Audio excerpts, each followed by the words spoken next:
Welcome back to Expert Instruction, the Teach by Design podcast, where we dive deeper into the research surrounding student behavior by talking with the people implementing these practices, where they work, and with the students they support.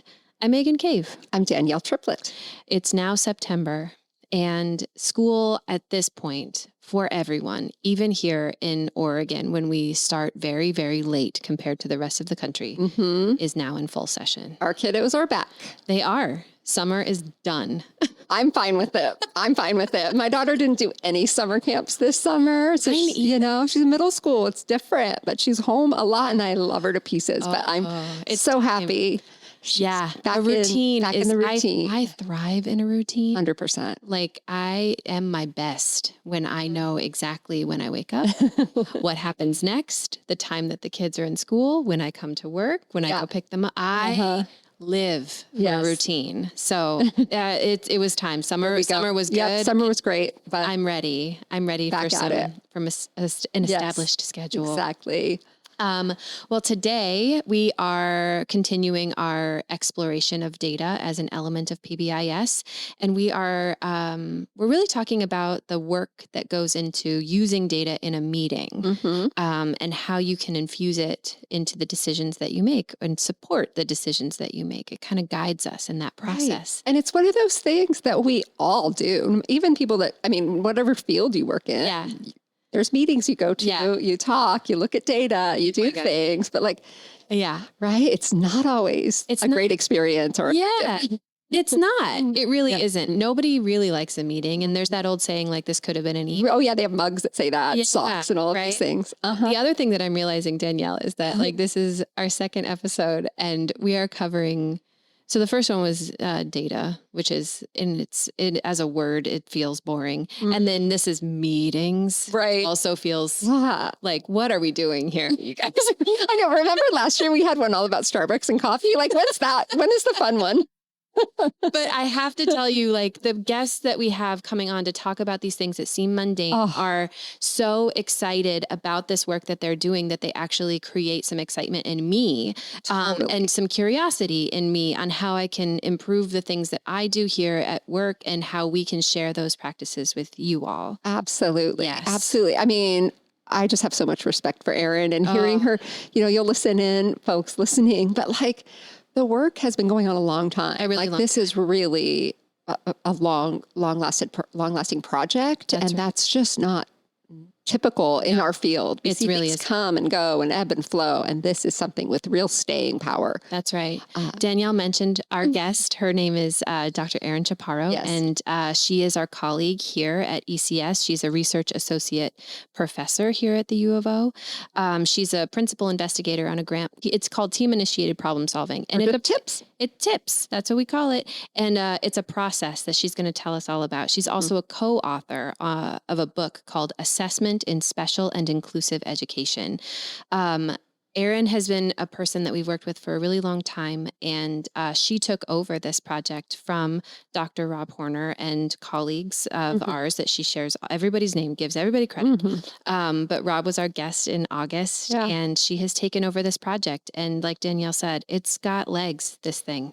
It keeps going. And the thing that she shared with us during our conversation is that TIPS is the only problem-solving process out there that is scientifically based. It's a scientifically based practice. That's huge. She said there are others that are a best practice. There are others that are an evidence-based practice, which means that as a scientifically based practice, they know that adults doing this work, the work actually causes the improved outcomes that the teams had set out to achieve. There's not a lot out there. I read a lot of journal articles. I go through a lot of really dry stuff.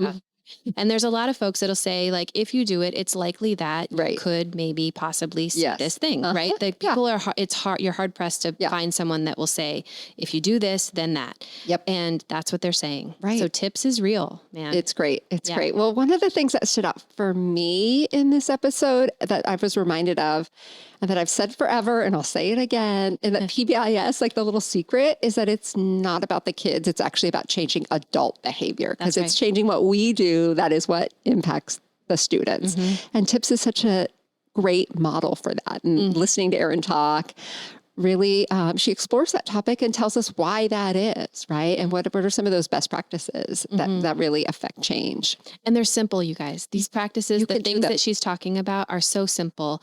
You can find all of the resources for it on their blog.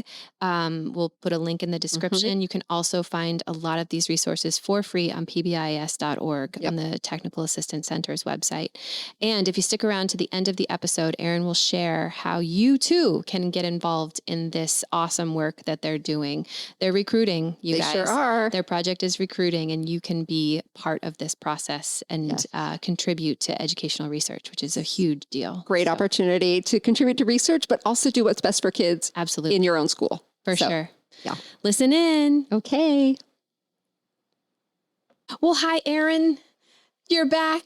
You're with us again. Thanks for having me. I'm excited. Oh my God. And in person. So far, we are 2 for 2 in-person guests, Danielle. I know. The 2025-26 school year. I like this. The big season. Oh my God. It feels different. Oh my God. And the first time that we had Erin on, she was our second guest ever. Can you imagine? I just was looking it up. It said episode 2. We're on 51. Oh my God. Just came out. This is just came out last. Congratulations. Yes.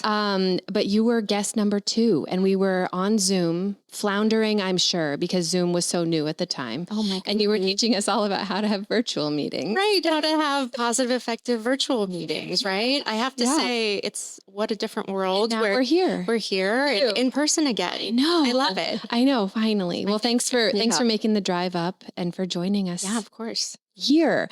So we're going to talk to you a little bit. We're talking about a field of PBIS that you seem to know a lot about, or at least you've studied it for a while. I've been doing it, studying it, breathing it, nerding out on it. Yeah, it's good. I'm happy to talk. Decision making. Yeah. And so your grant that you've been working on for some time now is team initiated problem solving. We call it TIPS around here. So tell everybody a little bit about what TIPS is and how is it that this project in particular has been able to sustain itself for so long? Yeah, so TIPS was first developed by Dr. Rob Horner, your previous podcast. Our August guest. Previous podcast guest, along with Ann Todd, Bob, and Kate Algazine from University of North Carolina, other colleagues who really saw the positive things that schools who are implementing PBIS are doing, but then saw that there was a need in the meeting space, that people were getting together and they had data, but they still felt overwhelmed by data. And so TIPS, Team Initiated Problem Solving, is filling a gap within that data-based decision-making, mostly universal tier 1 leadership team meetings, but also it can be applied in tier 2 and tier 3. Okay. So TIPS is just a model basically that helps us. We've got 3 components to it. We've got the meeting foundations, we've got the database decision-making part, and then we have the implementation decisions.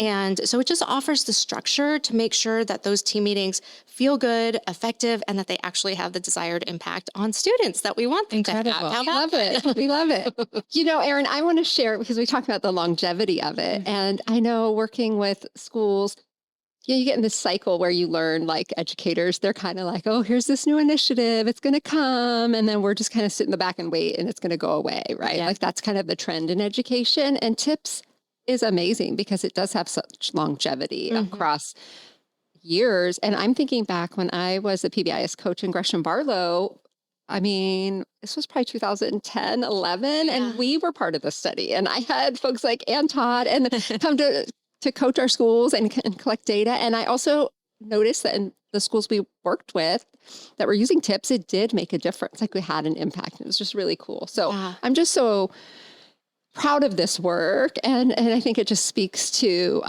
what an important project it is, that it has lasted and it continues to grow and expand. And so and absolutely. Kudos to you. Yeah, well, I mean, I'm an expansion of the team that originally started this work. And I think the first grant that got funded for the research and development of TIPS was back in 2007, 2008. So your school district was on, the vanguard of this work. So that is really important. And yeah, you should be proud for contributing to those early days of this work, certainly.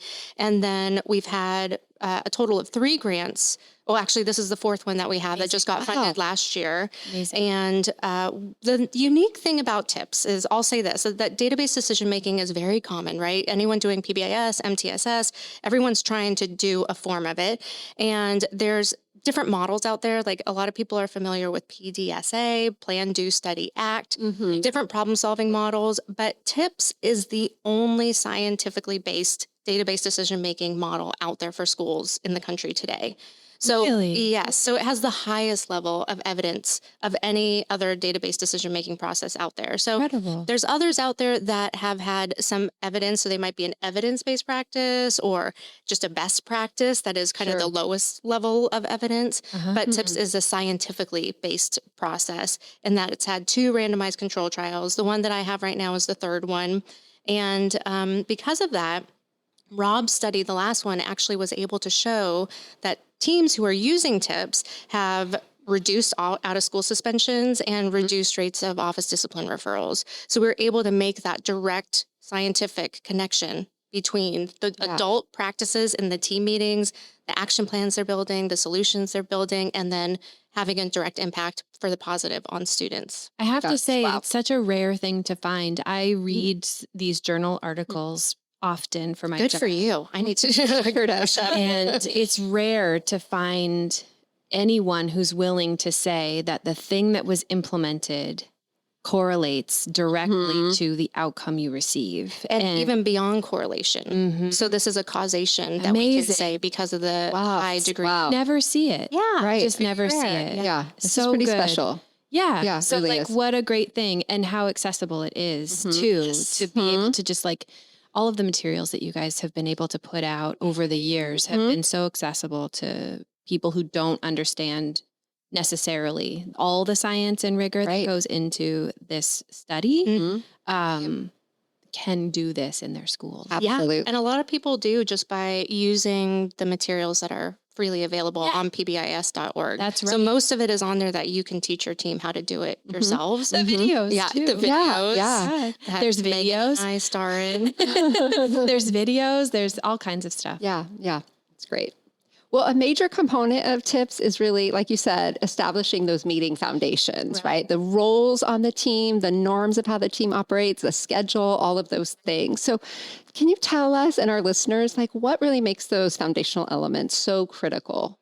I think what makes them so critical is that, we've all gone into a meeting and had that not so great feeling afterwards where like, what just happened? Was that a good use of my time? I was there for an hour, but did we accomplish anything? Yeah, we talked about a lot. Yeah, I had fun with my colleagues, or like, we really complained a lot about that situation, but we didn't actually come to a decision. So I think the power of the meeting foundations is that it gets us organized quickly so we can jump into the work that we need to do. And yeah, so that's really nice. And I will say that, if you were to download the TIPS fidelity checklist from pbis.org right now, you could go, and you've never been trained on TIPS, you probably will be doing some of those things that are on the meeting foundations checklist. So they make sense. They're practices that make sense.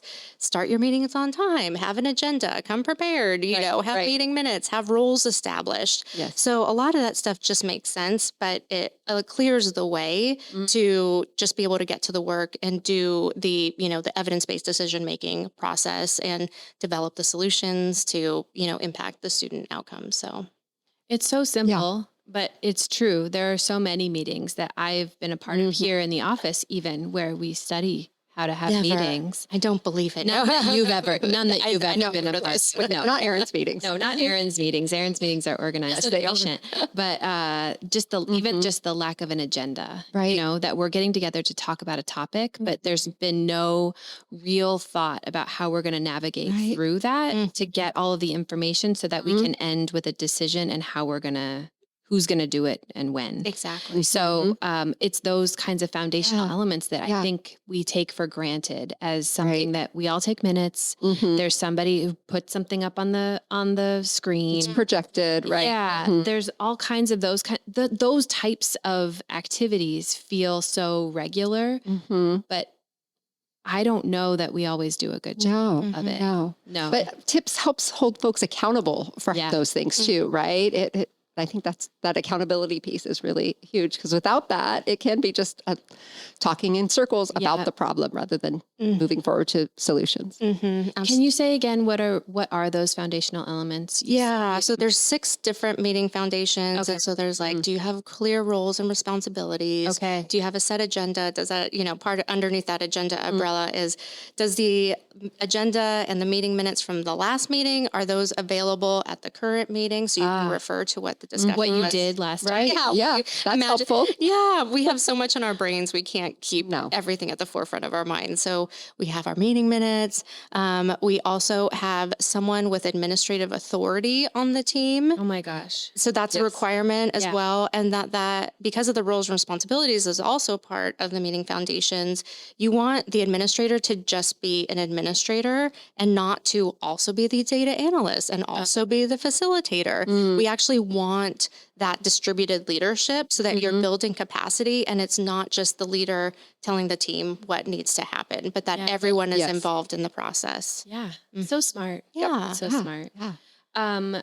Danielle and I, as we were talking about, as we've been talking about data as an element of PBIS, is like one of the 3 circles, right, of our framework. I think that sometimes schools have a feeling when we talk about using data for decision making in a meeting or introducing data to inform our decisions. It's not always a good one either. Like it's not always met with like, yeah, let's do that. Let's use data. Let's collect data. Let's analyze the heck out of it. So have you experienced that with some schools where they have kind of like I don't know about that. And what do you think that barrier is? What's preventing them from doing that work? There are a lot of, I would say, barriers to doing the work of looking and digging into the data. One is knowledge and feeling comfortable with data. I think some people have anxiety around even knowing how to read a graph. Is that right? Oh yeah. Knowing how to, look at. I think we take it for granted because we see it all the time. Right. I'm like, we live and breathe it. It's so scary. Yeah. Yeah. But I could see that. We live in data world. We do live in data world. It's a bubble. Yeah. We're in a bubble. We are totally in a bubble. Yes. So I think some people definitely data is overwhelming. Yeah. Sometimes it's inaccessible. We're really lucky because we are mostly working with schools that are using Swiss, and it's very conducive to this process using your drill down reports. It's super user friendly. Right. So, but when I work with schools and districts who aren't using things like that, they've got to work with a data system that isn't meant for this level of decision making. And so it's a barrier. Cumbersome. It's cumbersome to even access the data. So that's a big part of it. And then I think, traditional ways of doing things are that the principal or the, assistant principal has been in charge of it. And so it's more of one person leading the effort rather than the collective team working together collaboratively. So that I think that's been a barrier as well. Yeah. Just being able to have access to it and to make decisions together. I think the other part that we've heard too, we just held a community of practice. Danielle led us through a community of practice event where we were talking about this question, I think. Yeah. And some of the things that we heard from that session were related to data being used as a punishment almost, as like this accountability. Yep. That if you have so many referrals that you've written that someone's going to come for you and tell you that you're doing a bad job or that some sort of consequence will happen to you as an adult because people looked at data for in their decision. I mean, sadly, there's very famous states and counties and districts who have been caught cooking the books, if you because they don't want, they know what the data is internally, but to have to report it to an outside agency, it has unfortunately been punitive. So the work of sharing the data outside of the school or even in the school team, that there's a trust building exercise that needs to be done there. And that's also, it kind of goes outside the work of our TIPS research a little bit, but certainly district staff need to create the space where it's safe to be able to share the true data of what's happening so that you can truly support the adults in the building to set, make the changes that they need to so that that can then reflect into the student behavior. That's right. Yeah. It's really one of the things we've been thinking about asking our guests for this year and talking about, or what are the questions that always come up when we look at data? But I know one of them that's come up for me and work that I've done with teams is often, can we trust this data? Does this seem reliable? Is this actually reflecting what's going on? Or is this just reflecting, the some of the teachers who are capturing it or writing referrals or whatever? Like, it's not always accurate. So I think that's and a factor. There's also work that needs to be done from that collective PBIS Tier 1 leadership team to communicate to all staff in the building how they're using the data, what they're using the data for, and to share the success stories after they did use the data, because then staff are then more motivated to actually collect accurately those minors, those majors, so that the team is better, the whole school is better off because those data are being used in that decision-making process. Yeah, Makes total sense. Rob in our August episode shared that it's his perspective that when you ask someone to collect some data for you, it's your responsibility as the person looking at those data to share them out within 3 months of collecting it.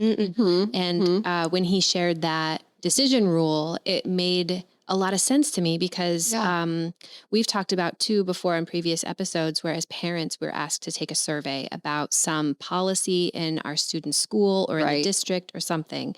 And that's it. We just take the survey and I never hear about what were the results of that survey, let alone how does that affect the decision that someone was supposed to make. And so if you're asking someone to submit these referrals or to take the climate survey or something else where you're asking people actively to submit this data to your team so you can make decisions, it only makes sense to me that you share out, here's what you all said as a group, as a collective, and here is how that informs our decisions. Absolutely. Yeah. Well, so Erin, I mean, this brings up a good point. Like, you've had the opportunity through this work to work with schools all over the country, meet with administrators, probably observe a lot of meetings you've seen. I can't quite quantify it, but for our last study, we coded over about 100 meetings. Okay. Yeah. Okay. Unbelievable. Yeah. So through those observations, right? We're curious, what are some of the red flags that stand out to you for ineffective meetings? And then on the flip side, what are the green flags for when a team meeting is effective? I think, for me, you noticed. Yes. I think for me, I always start with the fidelity checklist. So I'm going to start with the data. Once a researcher, always a researcher. I can't help it. We get it. Of course, there's the feeling of how a team works together and you want to hear all the voices represented. But if a team is following that fidelity checklist where they have the roles and responsibilities, they know what their purpose is in the meeting. Oh my God, that's huge. It's a huge thing that I think people do not take the time to people just assume that, we're on the Tier 1 meeting team. And so we all know what that team is supposed to do. Sure.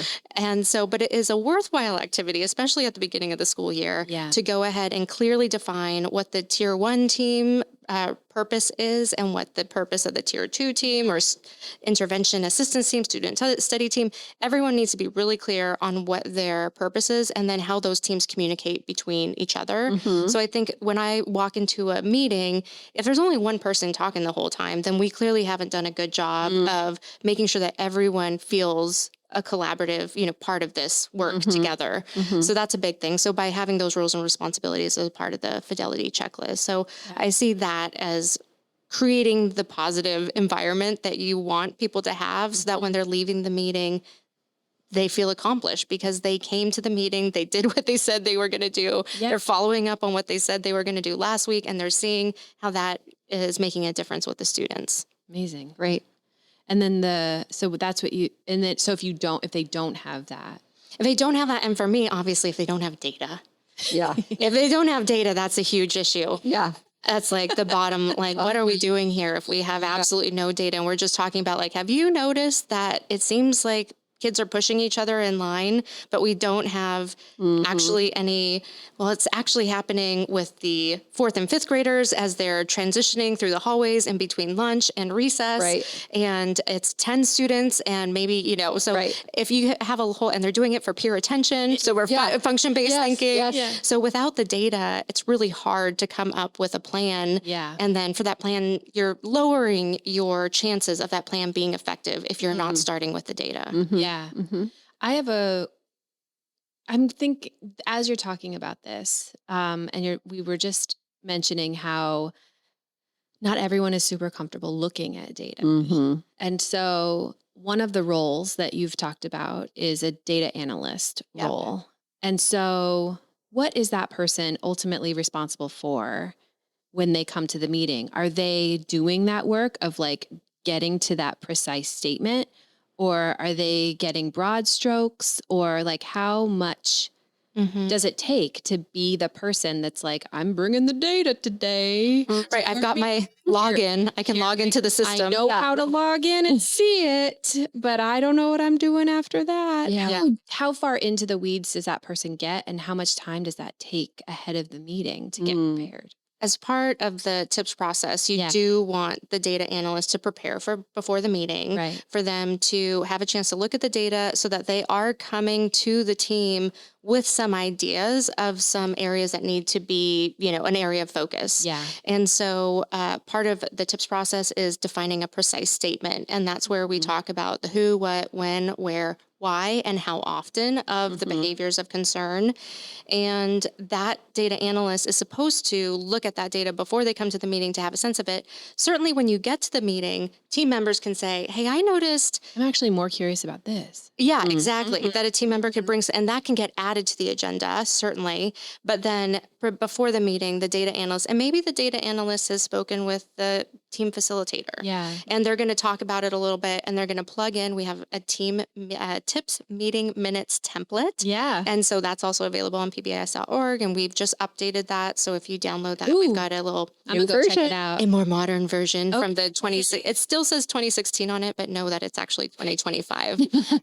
And when you download the actual copy. Okay. And so we are looking at the data, and that data analyst is bringing the data ahead of time. And then they are logged into the system, and they are able to quickly look up additional sources of data if needed. But it does make the team meeting time go more quickly because some of the work is done ahead of time.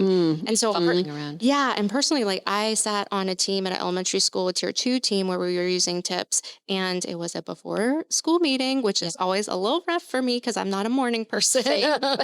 And that meeting was 45 minutes usually, and every other week. And then because of, by the time we really got our tips process dialed in, by December, that meeting was down to 35 minutes. Amazing. Wow. And then sometimes it was 30 minutes, depending on the time of the year and what we knew, because everyone came to the meeting prepared with their data, prepared to report out about the tasks that they had assigned, and prepared to know what are the resources available to us to make changes if we aren't seeing the desired change as a result of our intervention plan. I think it's such a common thing to just show up to a meeting. Yes. Be like, I'm ready to talk. Oh yeah. I know about a thing.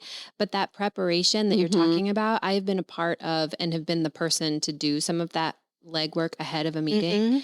And when it happens, everyone is grateful. Oh yeah. Absolutely. Because then it's like, we don't have to like, now I got to log in and now I got to do the thing. Oh, I forgot my password though. And whatever. Like when you show up and the room is ready and someone has done the work of looking at the data ahead of time, and they will show you what it looks like and how they got there. And all of that, it streamlines. Yes. Yeah. And it feels like a productive use of time instead of just like fumbling around. Yeah. And it's not, I'm a former school psychologist, and I too don't tell anyone, but I too have been guilty of only showing up with some of the data that we needed. And now we have to reschedule another meeting because we have to look at all of the data, and just slows. And, time is of the essence when we're talking about behavior and creating a positive environment for school, for students. So if we can make all the decisions today and not delay them, it makes a huge difference. I would say that's a good takeaway. I'm just thinking back to when I was coaching schools, like a lot of the work I did was not at those meetings, but it was to prep for the meetings. It was to make sure that people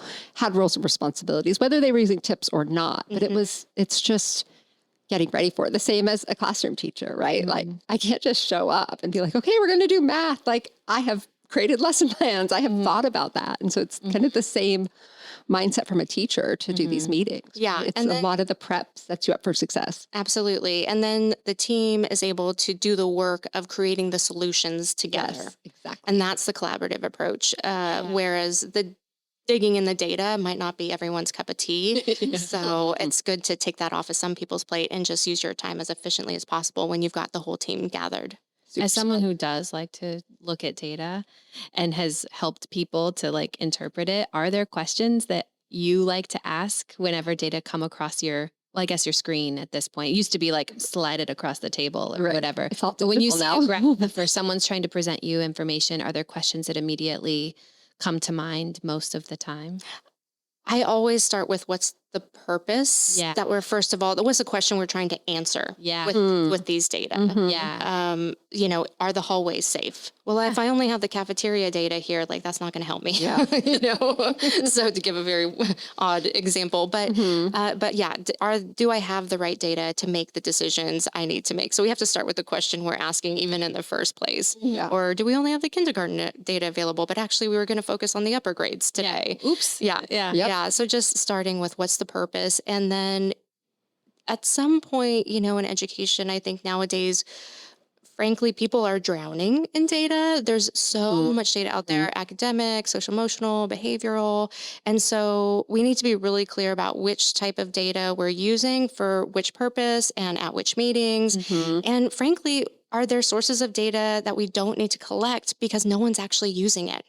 Maybe we can revisit it another time, but let's focus on these 3 main sources of data. If it's attendance, you know, our literacy screeners, our ODRs, and maybe like a school climate measure. Let's start there and just really get focused and be very efficient with the sources of data we're looking at, and then see what improvements we can make based on a critical collected group of data rather than everything at once and not being able to use all of those sources of data. No, you just don't have the capacity to do all of it. It's better to do a few things and do those really well and then scale it up over time. Right? Exactly. I love that.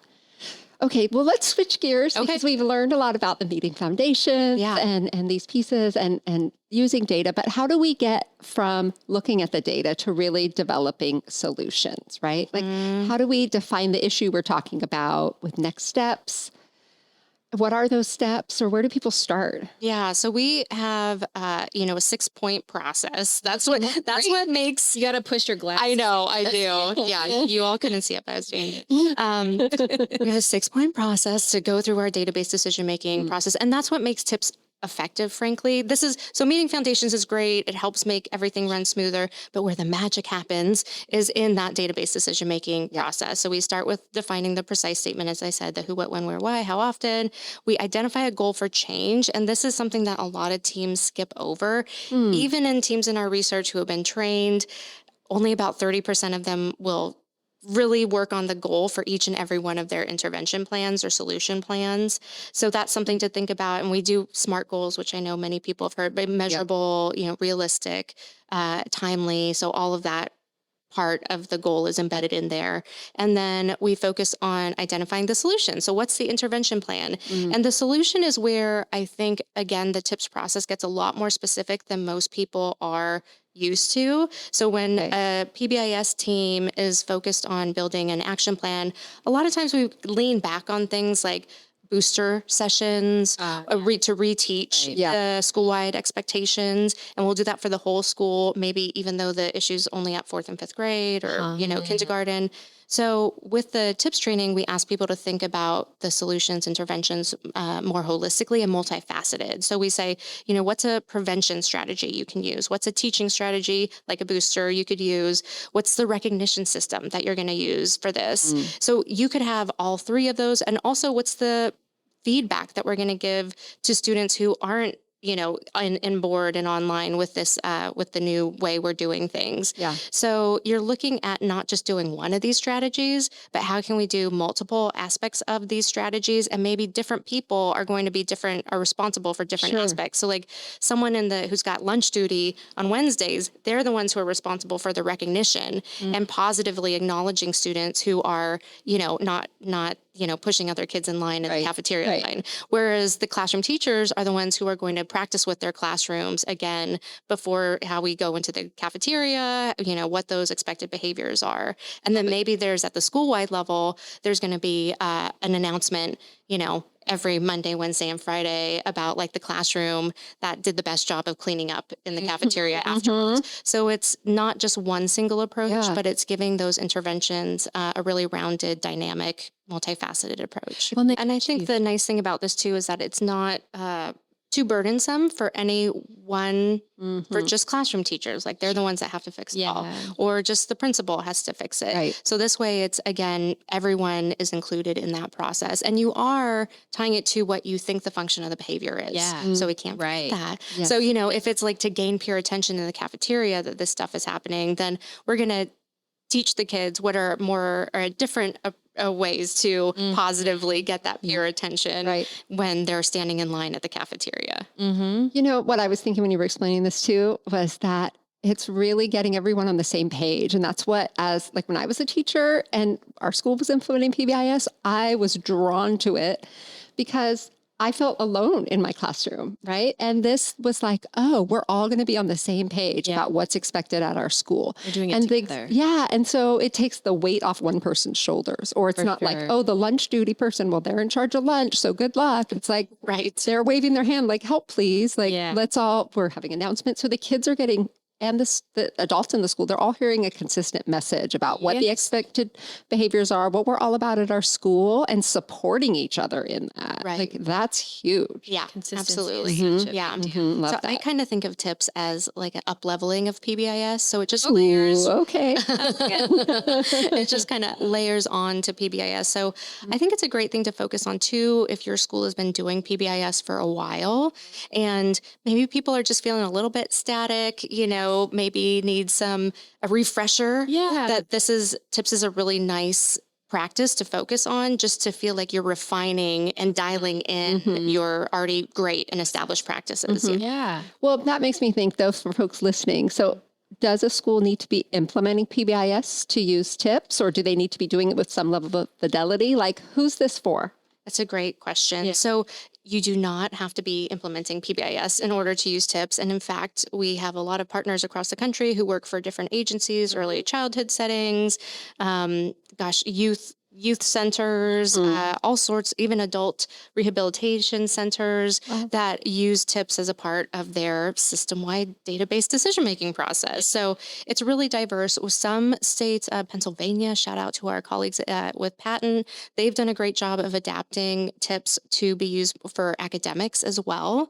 So it's really diverse in that way. Most of the research has been done with Tier 1 PBIS. So that's something everyone should know. We like to focus on the areas where we do have the data and we do have the research. And so it's mostly elementary schools, Tier 1. We did have a study that wrapped up in 2022, 23 that was focused at Tier 2 at elementary schools. And then our current study we have is elementary schools again, but certainly people are using it in secondary level applications too. Yeah, absolutely. I've been a part of meetings here in this office where we have used the meeting template, the process of TIPS, like setting every meeting that's a brand new meeting, we set those norms. Like, what is our purpose? Who's doing what? How are we going to handle facilitation? Is someone with decision-making authority available in these meetings regularly? When are we holding them? Do we have a room to hold them in? Will they be hybrid? Well, all of those things, like we set it all up and it's all from this work. Absolutely. It works in other settings because it's just good practice, I think. Exactly. Well, Erin, where can we learn more about and what's up next? So we are currently recruiting for our study. Oh, yay. Hey, y'all. So if any of you are interested, we do have a website. You'll put the link. I'll put a link. The blogs.uoregon.edu/tips at TIPS. And we're recruiting for 76 schools across the country over the next 4 years to receive the TIPS training. It's another randomized control trial, but we're really wanting to empower the county offices of education, the ISDs, the ESDs, the education service districts, the school districts. And so we're basically giving that training, all those training materials and co-training with the sites. And then so that they go on and train other schools and districts across their areas in their region. So you can go to that website to learn more. Great. And and also we'll be at the PBIS Leadership Forum in October. That's right. And we're doing a pre-conference too. That's free for folks to come to if you're already come into the conference to talk about a tips update. And then also we are going to be releasing a couple of really cool apps as far as PBIS apps and training. So look for fall 2026 for announcements about a TIPS meeting minutes application that's embedded within the Swiss suite. EdTech. Yes. I've had a sneak preview of Danielle's it been behind the helpful. scenes. Danielle's been great giving us So cool. feedback on the meeting minutes application. And then we also are putting some of the TIPS training online. And so in fall 2026, we will be looking for some beta users for that training as well. Certainly at the secondary level where it's not going to overlap too much with our current research. Yeah. Awesome. That's really Lots of exciting. opportunities. Lots of opportunity. Yes. To get involved and to do some outreach with some schools that maybe aren't as connected with some of our other partners. That's awesome. Yeah. Yeah. So we're recruiting across the country. We are currently working in California. It looks like we'll have some schools in Massachusetts, and we've got some inquiries from other states as well. So don't let geography be a limitation. Okay. Open to all. Well, we're so glad that you could be here and join us again. Third time's a charm. You're our only so far third time guest. Oh my gosh. Thanks, y'all. I'm so Honor. special. Yeah, That's you are great. special. This is really important work you're doing. And you're following your data to know how many. Yes, we are. We sure are. Good job. Thank you. Thanks so Thanks, much. Erin.